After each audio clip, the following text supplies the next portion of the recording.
We are back. Everyone's here on the other side of the camera. Can't see them, but there's over 20 people here. Yes, there's something in the chat. Yeah, good. Chat, yeah, good. Okay. Oh, that's the auto writing, isn't it? Yes. Oh, very cool. Nice.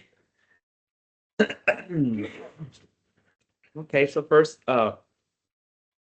today I guess I'll give the Dhamma talk, and then after that I'll give the chatting. I'll switch up the order because my voice isn't ready for chanting right now. I have a lot of mucus from eating. In the Bangladeshi tradition, they usually do all the ceremony. They start early, like 9:30, 10. You do all the ceremony, and then the monks eat and they leave. After, as soon as they finish eating, they just leave. They get it all done. So that's just every community has their own way of doing things. And I think one of the benefits of coming to the outside, of the country that your ethnicity is from, is that you get to see how things are done differently, right? We have this wrong view. There's one wrong view that's causing so much violence and so much conflict and so much pain and suffering in the world. Different is wrong. If you're different from me, you are wrong. If you do it different than the way that I do it, if you speak different, if you look different, if you act different, if you believe different, then you're wrong. So much pain. All the isms come from this, right?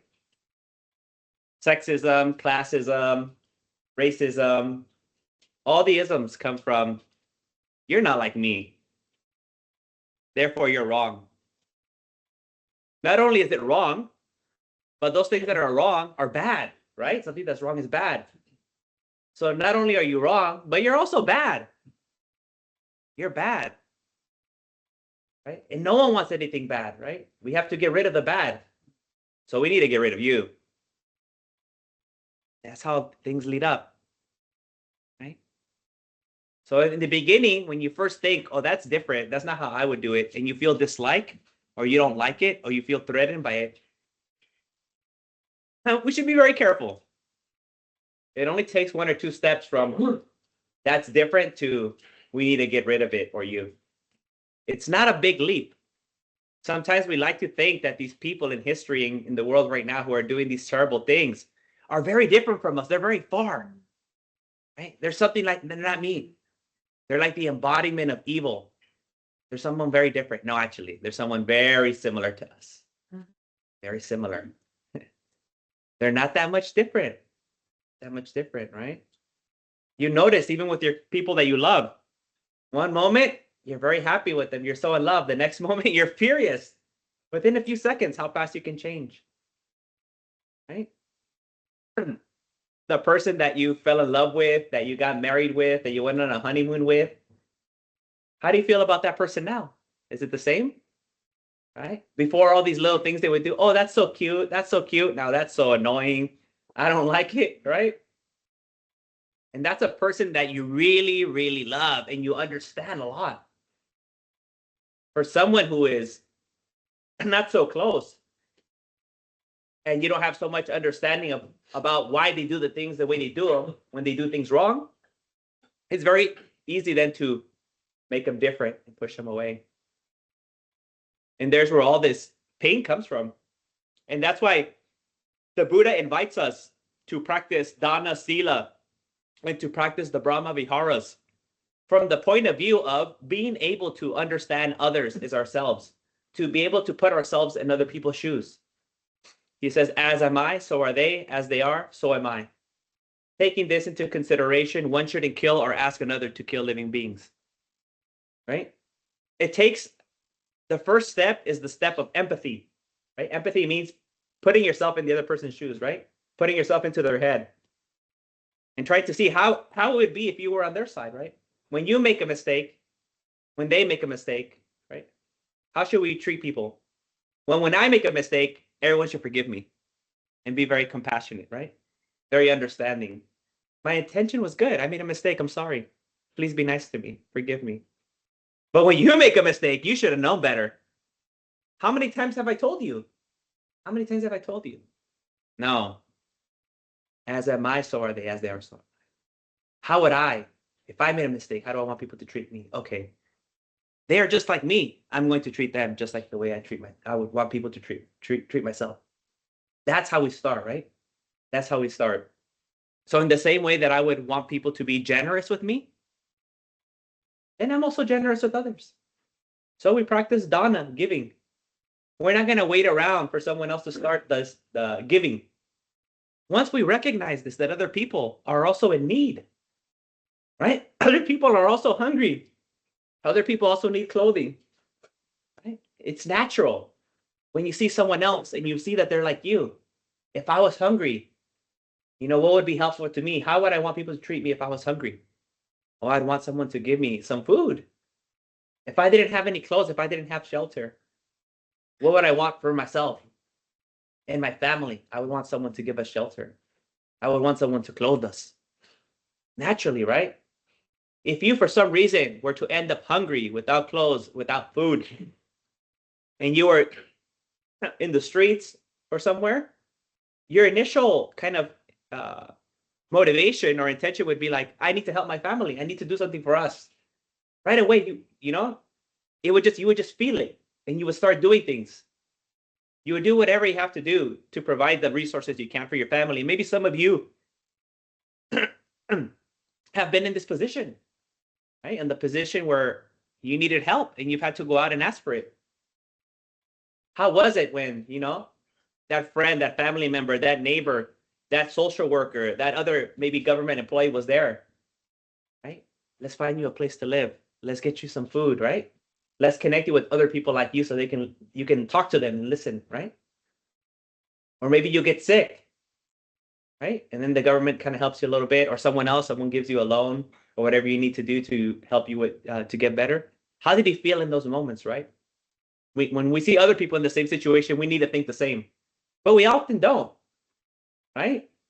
We say, that's not my problem. I didn't cause that problem, right? They did it to themselves. Why didn't they drive more carefully? Why didn't they stop smoking? Why didn't they stop drinking?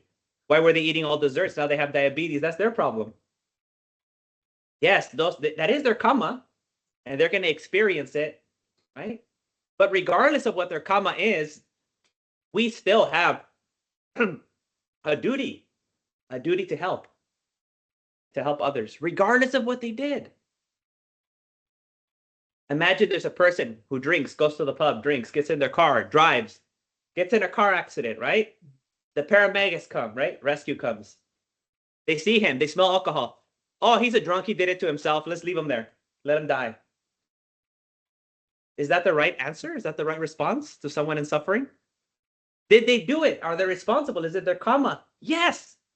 They did it to themselves, right? We don't have to go look at a past life.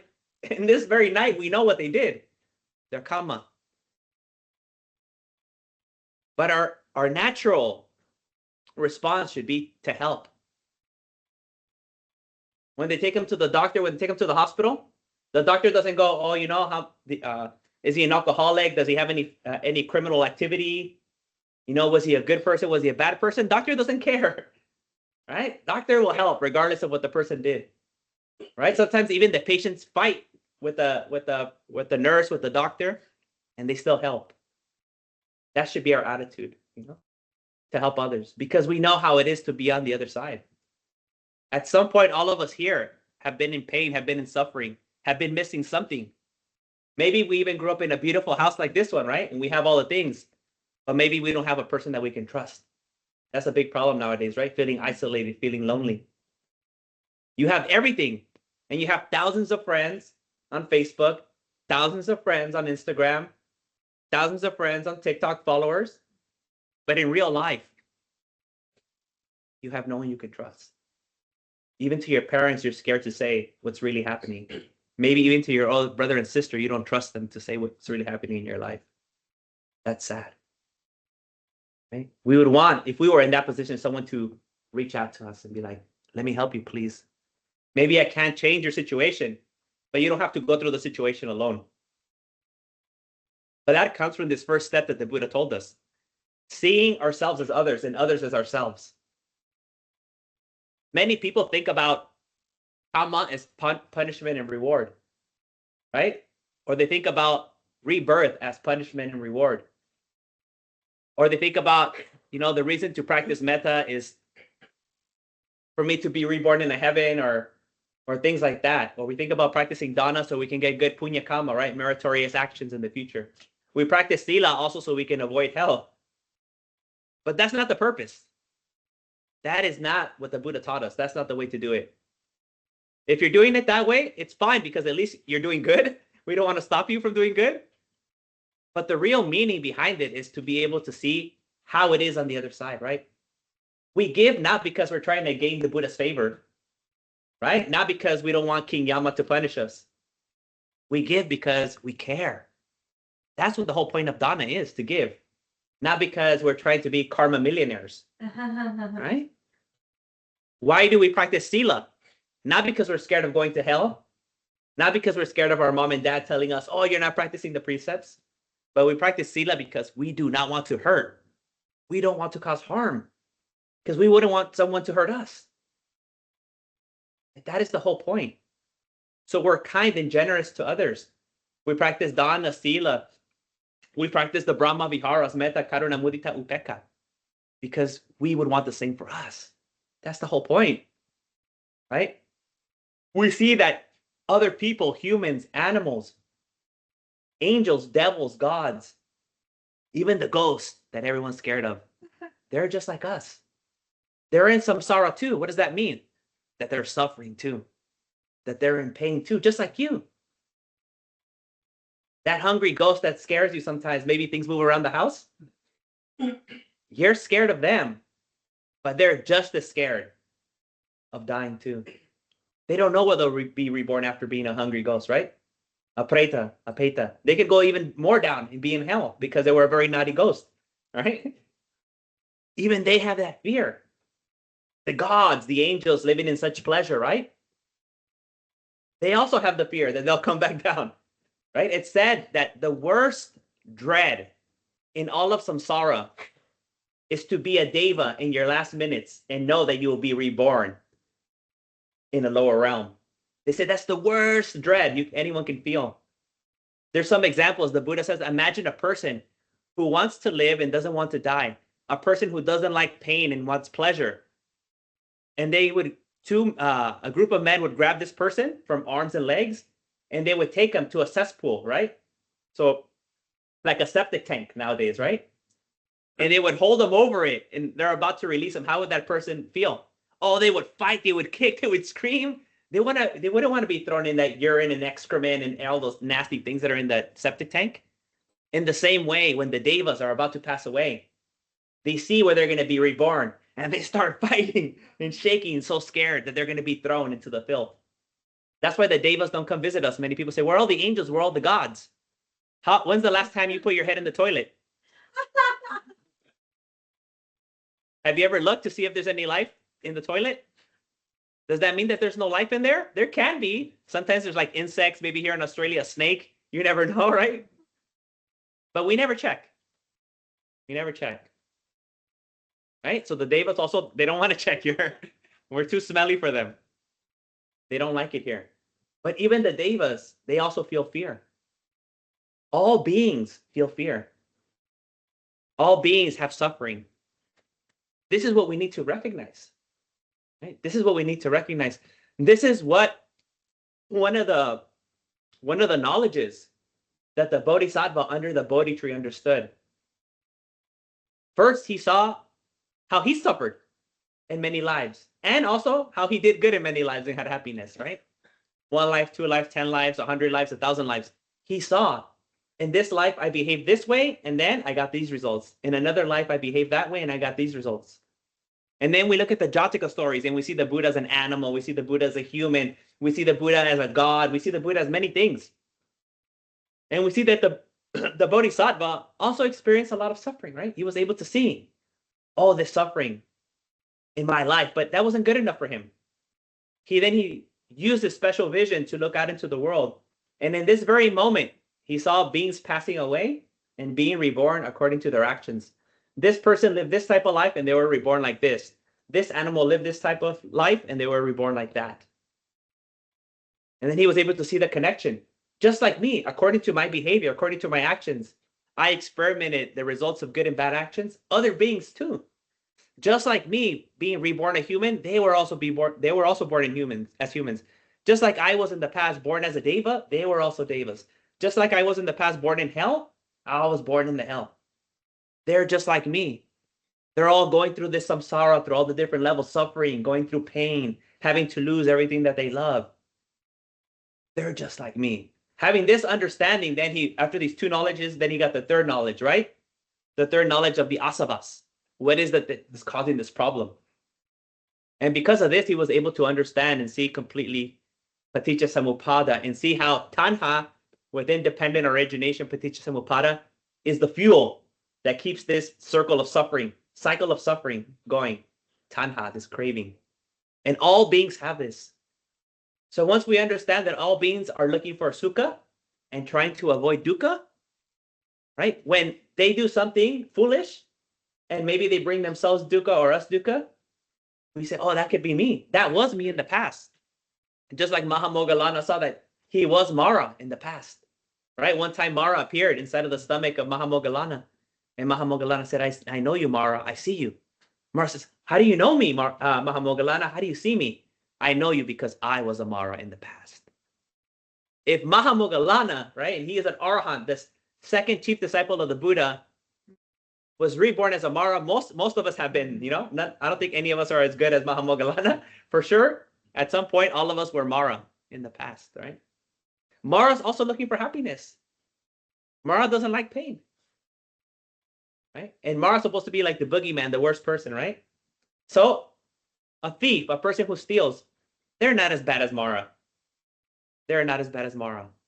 If even Mara deserves our compassion, what is this person who stole something, right? What is this person who got into a fight? What is this person who killed a person, right? What if this person who caused a big accident, right? Or maybe polluted the earth? What do they deserve? Well, if Mara deserves our compassion, obviously, this person also deserves our compassion. They haven't done anything like that. They're not trying to keep people in samsara. That's the worst thing you can do. So this is the way that we should understand other beings in the world. This is the way we should understand the spiders and the snakes and the mosquitoes. All these creatures. Right here in Australia, you have so many creatures all over the place. They don't want to die. None of them wants to die. None of them wants to be hurt. They're all looking to survive. They're all looking for food. That's why they come into your house. Your house is very safe, right? And your house has food. They're also looking for what you want. You also, your whole life have been looking for a house. They're also looking for a house just like you are. Everyone, every single being is just like us. This is what we need to understand.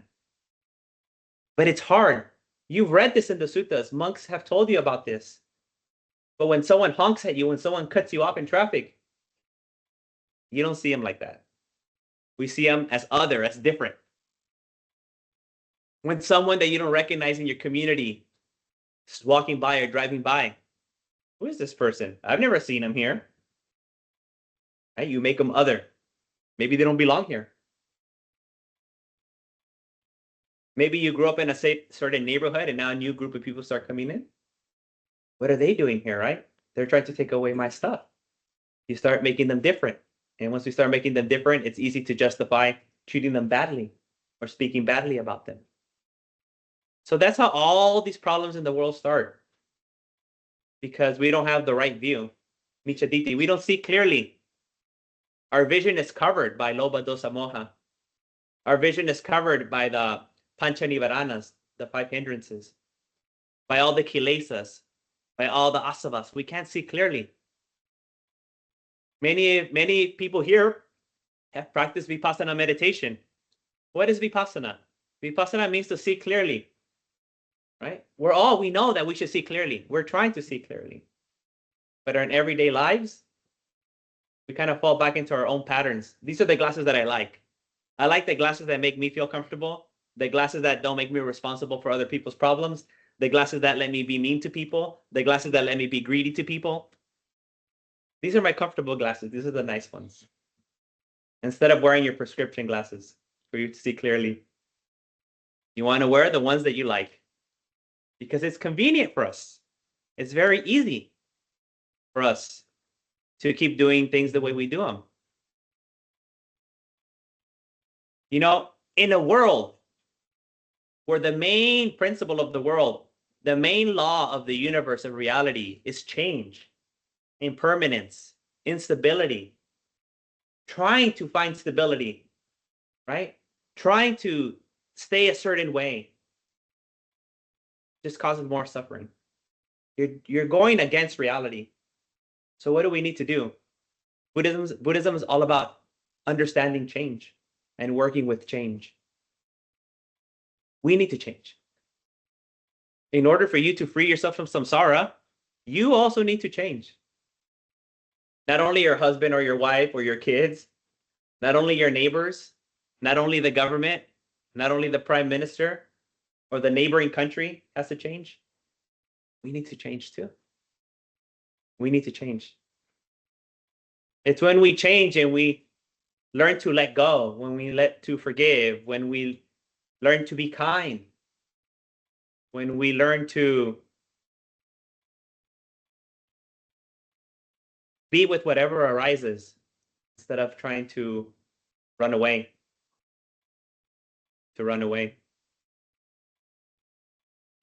And now with so many things that help us run away, that help us escape, it's even harder than ever. It's so easy if you don't want to deal with something just to lock yourself in your room and get on your phone. Right? It's so easy. Before you couldn't do that. When I was a little boy, I just lived in a studio apartment. My mom, my dad, myself, and my sister. If we got into an argument, there was nowhere for me to go. Even in the toilet, they would come in. I'm taking a shower. Someone's using the toilet. Another person's using the mirror and washing their face. There's like 3 people in the bathroom. No privacy. But because of that experience, I was able to adapt and be with other people and not only think about myself, right? And to see people, to really know people, not only know the outside, to get very intimate. Seeing someone defecate and urinate is very intimate, right? It's just about as intimate as you can get. I'll share a funny story about you that I read in one of Ajahn Chah's biographies. There was a young Western monk who was so still in love with his girlfriend, even though he broke up with her and he went to Thailand and he was living in the forest as a Dhutanga monk. He was always thinking about his girlfriend. He was so obsessed. And one day, a layperson gave a ride in a car to Ajahn Chah, this young monk, and another Western monk. They were going to go somewhere. I forgot where they were going to go, but they were driving. And then Ajahn Chah asked one of the other monks that was back there, not the one who was thinking about his girlfriend all the time. He says, "What's wrong with this young monk? Why does he seem so sad or so upset?" And he says, "Oh, he's always thinking about his girlfriend. He misses her." Ajahn Chah says, "Oh, there's no need to do that. Tell him that I allow him to ask her for something very intimate, that he can have something so he can remember her, right? So he doesn't feel lonely. He doesn't miss her."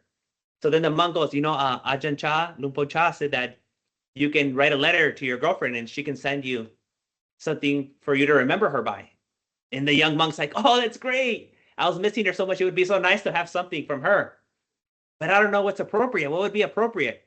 Can you ask Lumpo Cha? Can you ask Ajahn Chah for what would be appropriate?" And then Ajahn Chah says, "Yes, tell him to ask for a piece of her poop. And he can carry that with him everywhere he goes to remember her. Because she made that herself. First, very personal from the inside. And he can always remember her." Very close, right? So when we really get close to someone, right? Even if they're stinky, right? Even if it's difficult to be close to them, we learn a lot, right? The Buddha didn't teach us to run away from dukkha. The Buddha taught us to try to understand dukkha. Understand. When people are in pain, when people are mean, when people are greedy, when people are doing things that we don't like, we don't run away and we don't encourage them either. But we try to allow some space, some time to understand Because through understanding, we'll come to the realization they're just like me. They are also overcome. They're being controlled by loba, dosa, moha, just like I am. So we need that time to understand, right? We talk about mindfulness.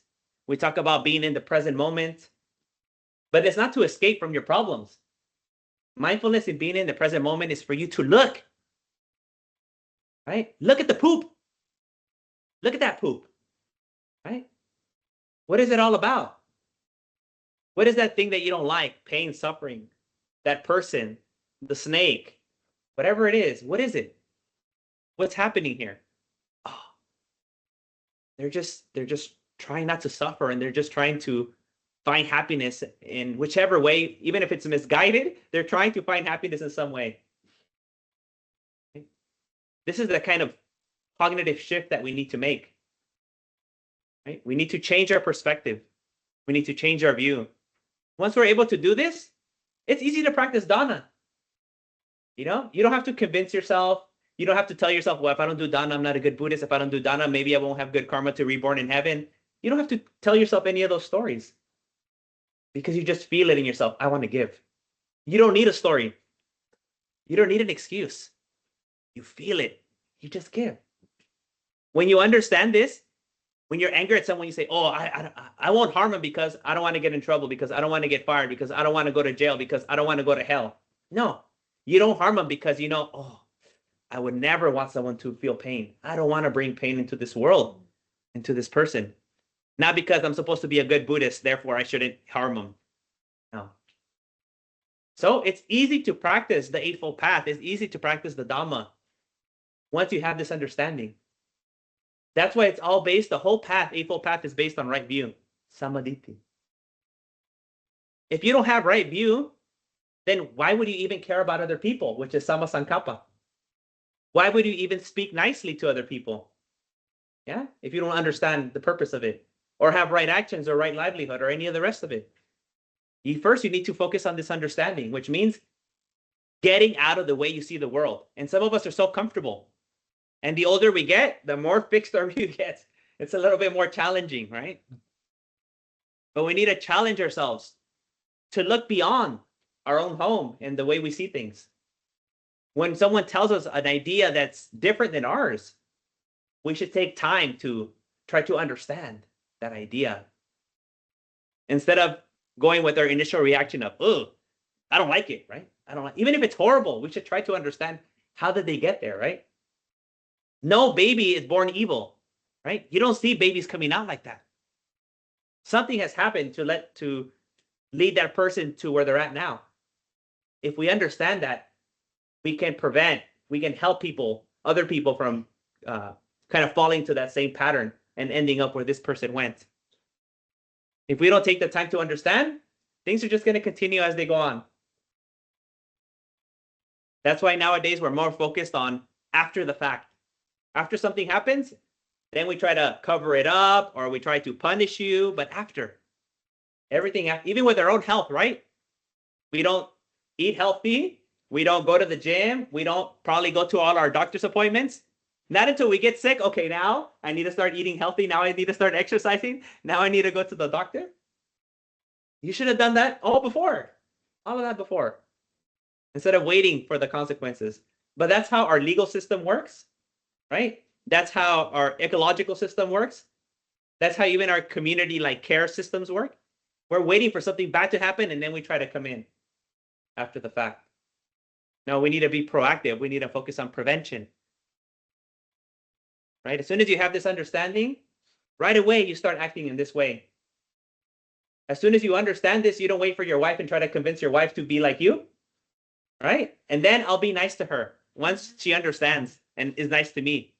No. As soon as you understand, you start doing it. You know, and I think that's what Buddhists can offer the world. That we won't go try to convince people, that we're not trying to convert people. No. We're just gonna do what's right because it's the right thing to do. That's it. That's the only reason. Not because we're trying to go to heaven. Not because we're trying to be famous. Not because we want to be recognized in the community. None of that. Just because that person's in pain. They need something. They need help. That's it. It's so basic. The teachings of the Buddha are so very basic. But people, they don't want to accept it. So then the Buddha had to talk a long time, like I'm talking right now, to try to get it into your head. Buddhism's very simple. But we feel like we need to be convinced. We need to be told a story about it. But it's a very simple thing. Letting go. Right? We can pretty much like 99% of the whole teaching can be reduced to like letting go. If we wanted to. Letting go of greed, hatred, and delusion. Right? Letting go of the self. Letting go of the hindrances. Letting go of bad behavior. Letting go of all these things. Very simple. It's one thing. But how do I let go? Why should I let go? How can I let go? Then we have thousands and thousands and thousands of suttas. Right? Because we don't want to let go. You know? And if we let go of one thing, we want to hold the rest. And then we need another sutta for the other one. And we're fighting all the time because we don't want to let go. And then we become selfless. When you're truly selfless, what does it mean to be selfless? Right? It means that you treat others just like you would treat yourself, right? When someone is very nice, very compassionate, very generous, what do we say? What a selfless person. Right? As Buddhists, what's the core tenet of Buddhism? Not self, to be selfless. Yes, if you are a Buddhist, you should be very selfless all the time. What does that mean? You should be kind and generous. If you're a real Buddhist and you really believe that no self is the answer, you can begin by being kind and nice, or at least not harming others. So just because someone is different, just because something is different, doesn't mean that it's wrong. Yeah? If we would do the same ceremony, I was talking about it earlier, if we would have done it in a Thai temple, it would have been different. If we would have done it in a Burmese temple, different. Cambodian temple, different. If we would have done a Laotian temple, different. In a Bangladeshi temple, different. And they're all Theravada. And they all have the same sutta, Vinaya, Abhidhamma. They have the same thing. Everyone does it different, right? But then sometimes you might go to a dana, oh, they didn't do the puja the right way. They didn't bow to the hamdra the right way. They didn't do this the right way. How is that helping you reach Nibbana for yourself? Criticizing like that, right? Pointing out these little things. How is that helping you become a Sotapanna? It is not at all in any way. Right? If you really cared, you'd be like, oh, excuse me, I saw that you did it this way. I'm familiar doing it this way. Look, this is the way I did. But why do you do it? I would like to know, why you do it that way. If you really cared, that's the approach you would do. Instead of calling on the phone, oh yeah, you saw how they did that, Donna? Oh no. That was not a good Sanghadana. Yeah. But that's what happens. And that's what happens. Even though we didn't come with the intention to criticize people today, right? We didn't come with it. I don't think anyone came here with the intention to criticize anyone, especially for doing something nice like this, right? Doing dana. But it happens. We catch ourselves, right? And in those moments when we catch ourselves is the opportunity to change, right? And to put ourselves in their shoes. Try to understand why they did it that way.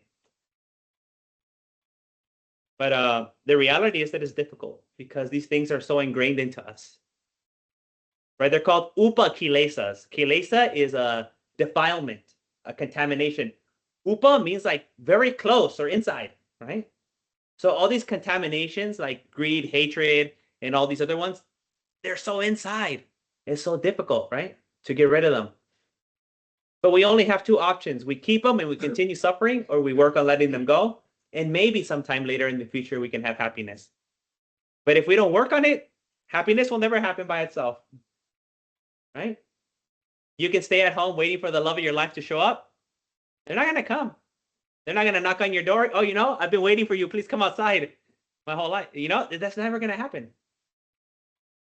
You have to go out there, right? You have to play the game in order to be able to win. So the Buddhism's like that too. If you're really interested in Nibbana, you need to actually go out there into the world and practice it. right here, everyone's a very nice Buddhist because all Buddhist people. But out there, can you treat everyone outside like you treat everyone here? That's the standard. In the same way, yes, and probably downstairs, oh, would you like this? Would you like that? Oh, no, thank you. Can I help you with this? Oh, where's the restroom? The restroom's over there. Oh, you threw that? I heard you. Don't worry, nobody. It's okay, right? It's okay that it fell. Can you be like that outside with other people? Not that easy, right? You're not as forgiving with other people. But that's how we should treat. In the same way that you treated everyone here, we have to go outside and be like that, right? So I think that's enough of me ranting and of my talk. So now I'll leave a few minutes open for the Q&A, question and answers.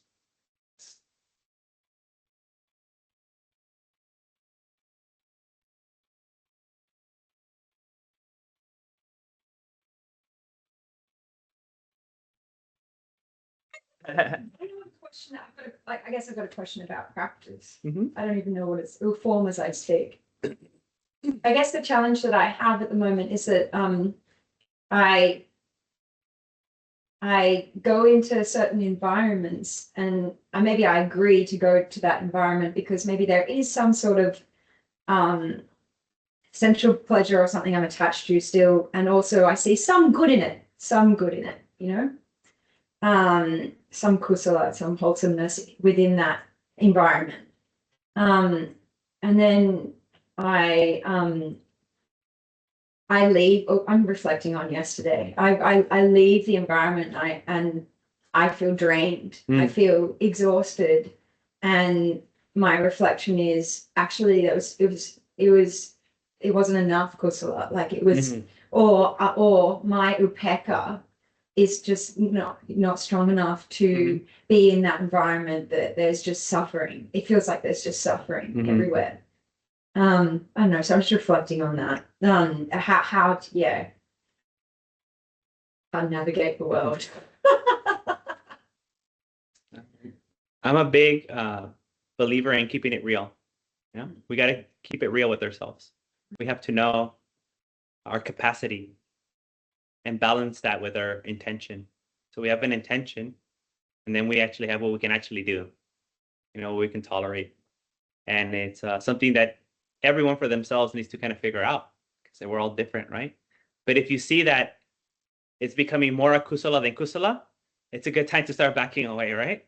It's a good time, because maybe just now's not the time. We need some time to build some more resilience or some more loving kindness, some more wholesome qualities that can help us be in those spaces. But so yeah, it's kind of like a back and forth all the time, right? We build up some, we go in, maybe we go a little too much, we pull back, take some time off, go in, and that's fine. I mean, that's the nature of all things, is change, right? Change. 1 week, I go once a week.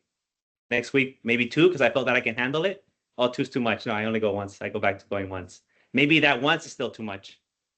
Maybe I'll take a break for 2 weeks. It's okay. Because in Buddhism, we're in it for the long run, right? Many lives. So as long as we stay committed to our intention, that's the important thing, that we don't lose that commitment.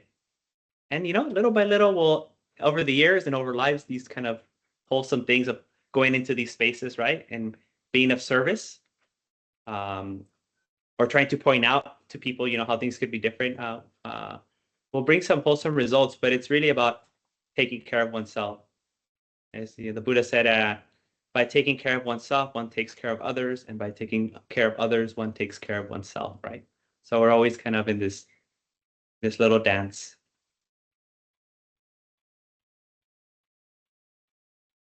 Yes? You said so as they are, so am I, vice versa. But also, when you say someone's done something wrong, said to, like, say it's okay. I think that's what I understand. Or it seemed like contrasting, as soon as you said, if somebody done something wrong, you don't have to just accept it or go along with it. Thinking about somebody And of course, my mom, at that time, I was like, well, if they ask for help, I'm going to get help, or maybe I might say something. But then you also said about, you think about it as they are, I would be the same. So I'm a little bit confused as to when is the right time if somebody has something wrong. Mhm. Should you say something, or should you think just as I am, they are as I am? Mm-hmm. Yes.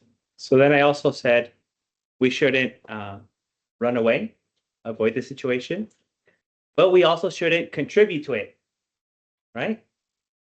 So we're avoiding both uh, greed and aversion, right? Usually someone says something that we don't like, we have aversion. Our aversion is either to get away from it or confront them, fight them. That's the aversion.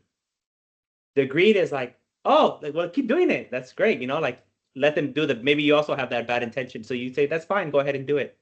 So we want to avoid those two things. But if we realize that it is an unwholesome thing, we want to take the time to understand, right, why this person did it, right? And sometimes that might mean like you do step away, but not from aversion. You step away and from a place of like wanting to understand. You're like, this is not wholesome. This is maybe too much for me to comprehend in this moment. I wouldn't be able to interact with this person in a wholesome way. I'll step away. But in that time that you're stepping away, you're not thinking about like, I'm going to prove them wrong. I'm going to show them what's right. No, you're trying to be like, I wonder what would lead a person to do that. And then we start thinking about like their life experience. Maybe certain things happened that led them to believe that this is the way, especially like working in an office, right? It's a dog eat dog world. Everyone's competing against each other. Obviously, if from the moment you're a child, they put you in competition with all of your friends, then you go to university, you're still in competition with all of your classmates. And then you go to your job and you're in competition with all of them. Of course, you're going to be aggressive. And if there's only one promotion, of course, everyone's going to fight over it.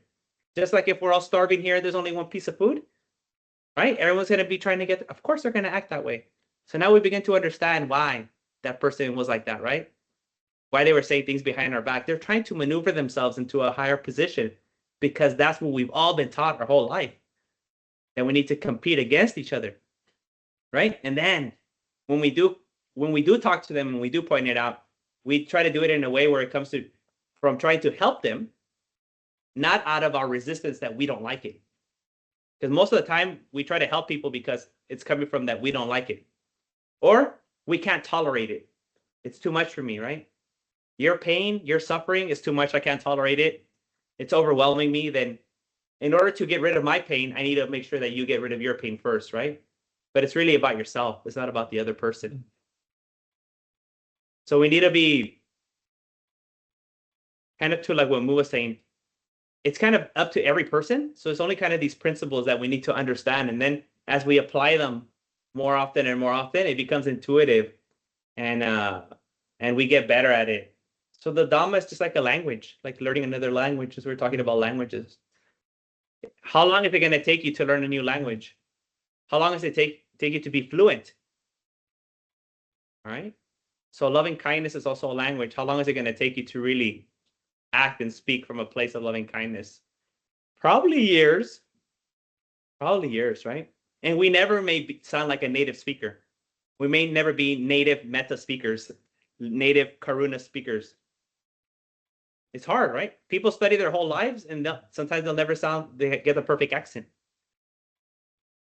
But they still get a lot of benefits, right? So even if you have a strong accent in English, if you're a fluent English speaker, you still get a lot of benefits.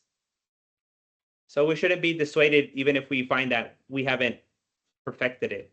But to what you were saying is that what I'm trying to say is not to give in to that kind of tendency that we have right in the moment to point out that you're bad or you're wrong or I need to teach you or I need to change you. Right? That's very like coming from a place of like me wanting to exert my own view onto you. Because that's a dangerous pattern. That's how all of these problems started. I'm doing this for your own benefit, right? I'm helping you. Parents do this a lot too, right? Sometimes a little heavy-handed on that one, right? So we need to be careful because it just causes resentment. And then resentment leads the other person to fighting back.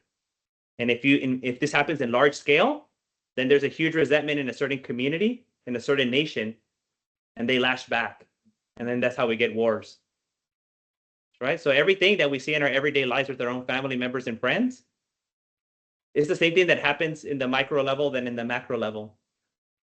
So if we're really interested in like maybe the culture at your job, if we want to change the culture, we actually need to do something to change ourselves too, right?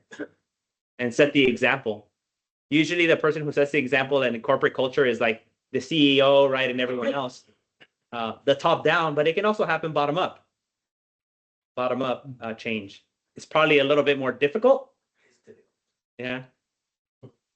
But the only other option is just to stay in that sucky mode, right? Yeah. So when you're left, that's not really an option. We think that, here's another misunderstanding. We think we have options. In reality, you don't have an option. Like I have choices. You really don't have a choice sometimes. You don't. Because not doing anything and just perpetuating suffering is not a choice. Really. Right? It's like if someone, some ill-intentioned person were to walk you to a cliff out here, a very high cliff, and they have a gun and they point it at you and they say, you have two choices. One, I shoot you or you walk off the cliff. Either way, you're going to die. There's no real choice there, right? There's no choice. So when we just give into our own patterns and choose not to do anything or not to change because it's very difficult, that's not really a choice. It's just like choosing maybe you get to choose a different way to experience suffering.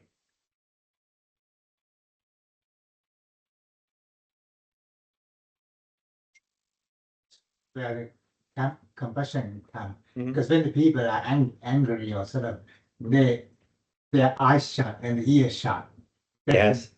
They're not accepting what you're trying to say. They want to argue back. Rather, you understand, being a Buddhist, we can do that because a lot of situations you could say, not learn about what is causing by doing another person. So you understand how harmful that action down in the path, and so sometimes you get a chance in another day Yes. to act differently, and you explain it, but Mhm. at the time you just say that. Yeah.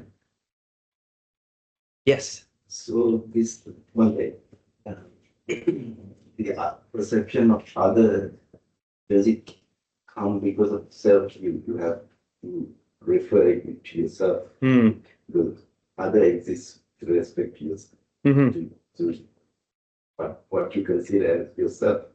So that your self view creates the problem, like you say. Mhm. The wrong view is the self view. Mhm.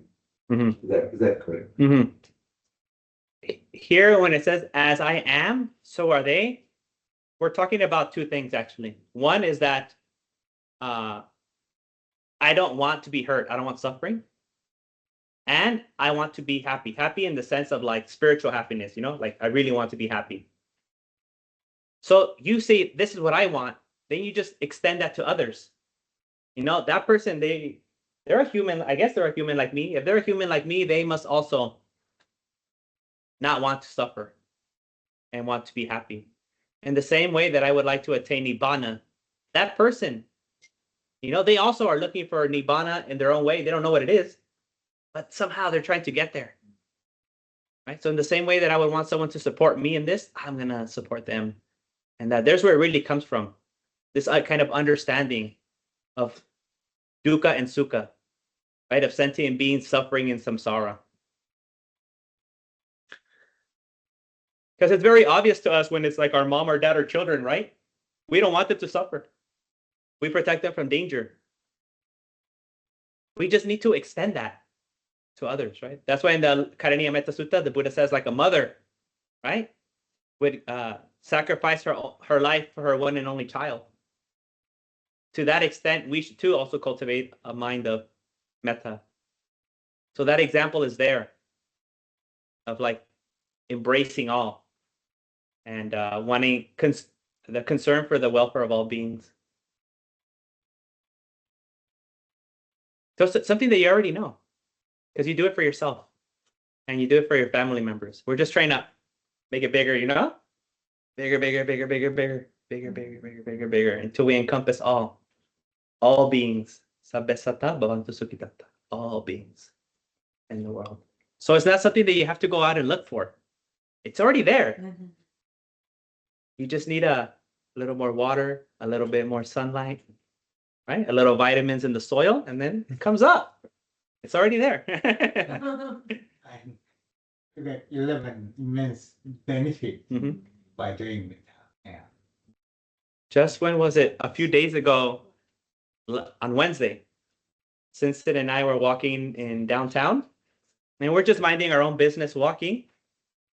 And this man is shouting to like a driver on the street, and then he comes up to us and he starts shouting at us.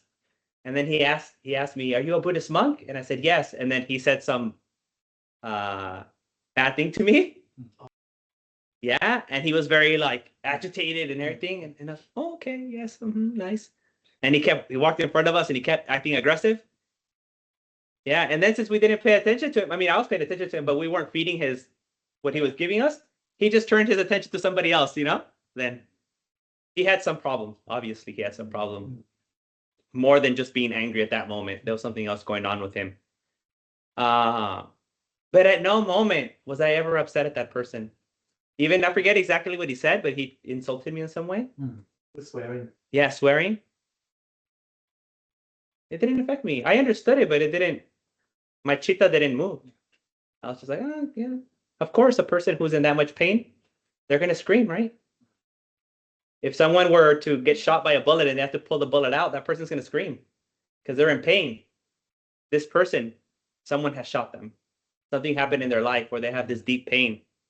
Of course, they're gonna scream. And like I said earlier, sometimes they'll even fight the doctor because it hurts so much. So you need to restrain them, right? So I understand. I understand why he would say that because he's just in so much pain he can't see clearly. It's okay. It's okay. You can scream at me. No problem. Because I know that what's actually happening here is that you're hurt. Yeah, if we don't accept what that person's saying, it's like we prepare all that food today. If you don't turn up, that we have to Keep it. no, we have to sort out the problem. Mhm. That's so as that if a person scream at, Mhm. if we don't react or accept what he's saying, obviously if there's a meaning that we need to change, we take that Mhm. point. But if we don't accept ourselves, then him to sort out that. Mhm. At least if we practicing metta, then you get that 11 best benefits. You Mhm. sleep, go to sleep well, get to sleep easy, and then you wake up fresh, and you were admired by, they were admired by other people, admired by, and then even you not get harmed by the animals or Mhm. others, and if you and you not get harmed by the poisons, Poisons, fire, things like that. and practice well. Then after the death, there may be opportunity to go to Brahmaloka. Yes. So on, yeah. So at least doesn't matter what they do. At least you practice that, Mhm. you get that benefit. Mhm. At least that's if there's the incident in the office. Otherwise, you keep thinking, Yes. thinking. You can't get to sleep. You're trying to find answer, but by understanding, you do it better. You immensely benefit. Yes. That's what we're not focusing at that. Once you learn through Metta Sutta, then you know you are the one who's benefiting it Yes. without arguing or pulling back. But a lot of time you're giving a self-value, like up here. Mhm. So you won't talk back. You teach somebody a lesson or harm certain way. But by not doing that, you get so much of benefit we never realize. So it's glad that our great teacher taught us those things, and so by practicing, we are the one who's benefiting all that. Yes. Yes. And one of the best They're not ways. the others, yeah. One of the best ways to cultivate loving kindness and compassion is to do it. to try to develop actual metta and karuna just in sitting meditation is hard. Because you're trying to like force yourself almost, right? Maybe, and sometimes it doesn't feel like real, like I'm just saying the words. But if every day, you create an intention, I'm gonna be kind today. I'm gonna do something nice for someone else. You build this pattern of doing it, right? And the more you do it, the more your mind starts buying into it, right? And you start believing it. And then next thing you know, you actually feel loving kindness. So it's very important that we don't think about loving kindness as a meditation. Loving kindness is more than a meditation, right? That's what it's called, Brahma Vihara. Vihara means you live inside of it. That means you are it, right? You become metta, you become karuna. It's not like you have it on the side. It's not a technique. Metta karuna is not a technique that we use when we're angry or scared or when something's bothering us. No, that's after the fact, as I said earlier, right? We always try to do things after the fact. This person's very annoying. Oh, may he be well, happy, comfortable, and peaceful. How about not getting angry to begin with? Wouldn't that have been better? Yeah. Just like once you gain so much weight, you think I need to lose weight. How about if you would have never gained it to begin with? That would have been better, right? All these things. That's the kind of shift that we need to do in our practice. And then sometimes you might think to yourself, well, Bhante, that's all good for you. You're a monk. People respect you. You live in the temple. But I give that example with Sinsen. And then a few weeks ago when I was going to Bankstown for the Metta Center talk, these kids started like making fun of me. Making fun of me. And then when I was about to almost pass by, I forget what they said. They said one thing. It was actually funny. And I laughed. I turned around and I said, how are you? And then they're like, oh, man, we're just like hanging out. And then I paid attention and some of them were drinking. Some of them were smoking. And they're like 18 or 7. They're very young. And they talk like they're tough, And so I just stood there talking to them for a while. And it turns out they got some problems in their life, They've been kicked out of places, not doing good in school. They're doing drugs. But even after they were like making fun of me, pointing out things, saying all these things because of my robe and my hair, I didn't let that close me off to them, right? And I went up to them and I had a conversation with them. And I said, you could even join one of these days. I invited them. And they said, oh, actually, this location, we've been kicked out of this location, so we can't come into this location in the past. And I said, we have other events, some other time, whenever you see me, you can approach me and I could tell you about other events to come hang out. And then they're like, oh, okay. And then when I was like, I'm thinking about going to California, maybe I'll see you in California. I was like, okay, I'll see you in California. But I think, for most of us, it would be just to ignore them, right? Like, oh, they're making fun of me. I'm going to ignore them. Or maybe get upset. I'm going to teach them a lesson, right? These kids, I'm going to teach them a lesson, not to disrespect me. But I found the opposite thing, right? I found a moment, an opening where they said something funny, like where I could connect, right? That was a connecting point. I was like, oh, that's good. Now here's my chance to come in. I found a little spot in their toughness and their smoking and the way they were sitting like this. Most people wouldn't approach them there. But they gave me that opportunity, and I used it as an advantage opportunity to connect with these young kids. I didn't see them last time that I went to Metta Center, but I think it's because we're on holiday, right? Holiday, like Christmas break. It was before the Christmas break and New Year's break, but I hope to see them again. They were quite funny. Yeah. And they just remind me of kind of like the people that I grew up with too. So it's very familiar to me. But this is all to say, like these two examples is that you can do it too, right? There's nothing special about me. There's nothing special about me. The only difference is that, perhaps I practice a little more. Anyone can do that. You can practice more too, And then I think sometimes, this has disadvantages too, because it makes you a target sometimes. In the US, it makes me a target for people who have other views about how things are too, right? So I've been chased, I've been followed, I've been harassed, not only in the US, but in Mexico too, by certain type of people saying very nasty things. And I've been able to practice. And I've been able to manage those situations in a way in which I don't give into what my patterns used to be before I started practicing. But that's only because I practiced prevention before. right? So when I do find myself in that place, the anger won't even arise because there's always metta there. But if we don't have metta there, the door's open, anything can come in, right? Just leave all your doors open and see what happens. Leave it open go on holiday for a week and leave them all open and see what will happen. At least there'll be some animals in here, right? That's what happens. But if we have everything secure with loving kindness and compassion, then we won't be affected when people insult us, when people treat us bad. We'll still take care of ourselves because we have inner compassion, inner loving kindness. So we'll move away, but we'll protect ourselves in a way that doesn't come from hatred. Usually we think in order to defend myself, I need to be angry. That's not true. That's not true. Imagine if you have a child that's fighting with you, right? Because they have some sickness, or you have a loved one who has some mental illness. Right? You would try to defend yourselves from them, but understanding that they're sick. So you wouldn't have any hatred. You'd be more like a nurse trying to calm them down and trying to protect them so they don't get in trouble, right? And all these other things. So we need to see other people like that.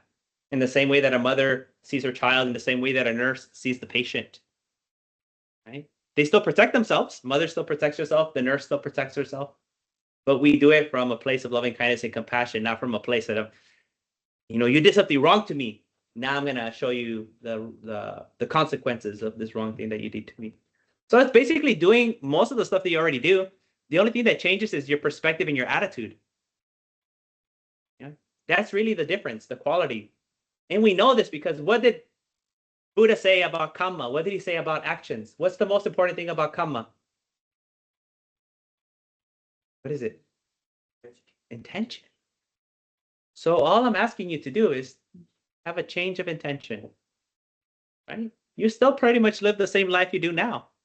But what's going to change is your intention of how you do these things.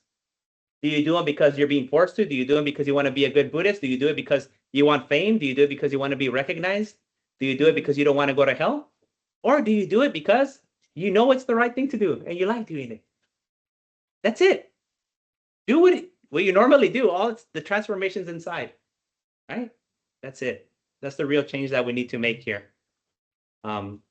Because how we go about doing things is just as important as how we actually do them. Our intention behind them is just as important as the result. And if we get the wrong results, then we come back to the drawing board and we try to go about it a different way, right? Because sometimes our intentions are not too clear for us, maybe a little misguided. So we're open to feedback. Thank you for letting me know that. Next time I'll try a different way. But what we don't do is throw out the intention. Oh, that didn't work. I shouldn't care for anyone then. They didn't reciprocate with love. Therefore, no one deserves my love because I tried it once and no one took it in. That's ridiculous. Throwing away the baby with the bathwater. But that's what we've been trained to do. That's our natural response. So we have to go against it. That's why it's called going against the stream. Has had a lot of stories about him being attacked or targeted and approached, and I can definitely believe that because in the 3 months I've been spending time with you here, we have also been targeted quite a bit. Yes. Yes. And people trying to convert Bhante to Christianity. And I could see Bhante was very patient, talking to them for more than an hour.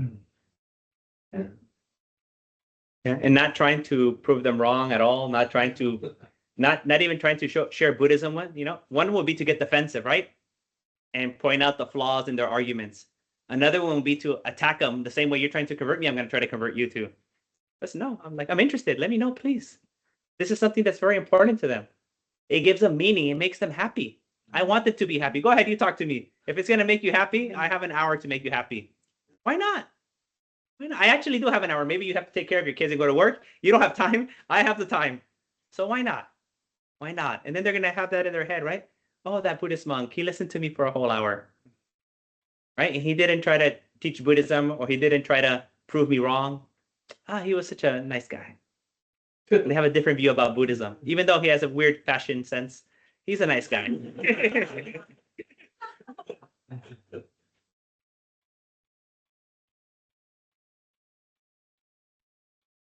I think we're good, right? Yes, that was a long talk. Thank you for your questions. Yeah, so I think my throat's feeling a little weird. I'll I think I'll just cut this chanting short and I'll just do blessings now. So by the power of the Buddha, Dhamma, and Sangha, by the power of your own wholesome actions, your own punya karma, we'll dedicate our actions to our own well-being also. That by the power of this meritorious actions, we are free from bad company, and that we always have good companions until we attain Nibbana. Sabitiyo vivanjantu saberogo vinasatu mate bhavantu anterayo sukhi diga yuko bhava abhivadana sile sanicca buddha pachahino chattaro dhamma vadanti ayuvanno sukham bala imina punya kamena mame bala samagamo satam samagamo hotu yave nibbana patiya.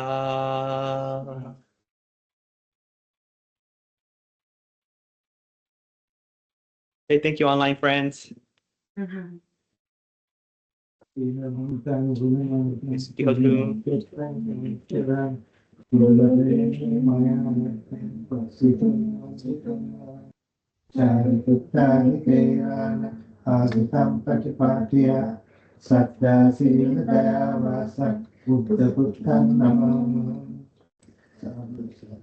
Sabe Buddha Balapata Pachekanancha Yambalana Rahantanante Jena Rakan Vandami Sabiso. Thank you. Yes, thank you. If you would like to let us know about your events before you leave us. Oh, yes, I still have 2 more weeks. Yes. Yes, Thank you. So just, I think many of us know that Bhante will be here for another 2 weeks. So tonight at, actually online tonight, right? Okay, for the Metta, Bhante is going to lead the last session for Metta Center.